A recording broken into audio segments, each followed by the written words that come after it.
बिस्मिल्लाहिर्रहमानिर्रहीम अस्सलामु अलैकुम। ऑस्ट्रेलिया ने तीसरे टेस्ट मैच में पाकिस्तान को शिकस्त देते हुए सीरीज जीत ली, मगर इस शिकस्त से पाकिस्तान को कितना नुकसान हुआ और ग्राउंड में जो नज़ारा देखा गया, यकीनी तौर पर आप भी अबदीदा हो जाओगे। ऑस्ट्रेलिया ने पाकिस्तान को तीसरे टेस्ट मैच में 116 रन से शिकस्त देते हुए सीरीज जीत ली है।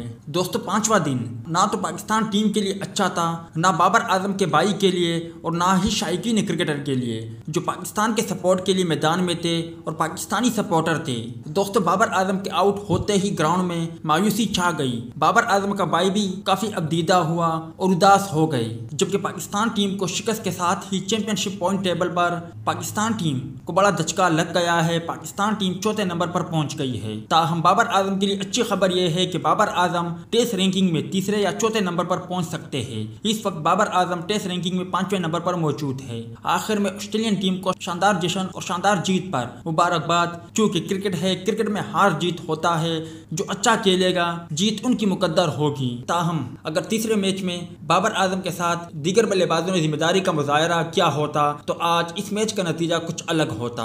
आखिर में आप भाइयों को क्या लगता है, क्या Pakistan cricket team ICC test championship का फाइनल खेल सकती है या नहीं? इस हवाले से कमेंट सेक्शन आपके कमेंट्स का मुंतजर रहेगा।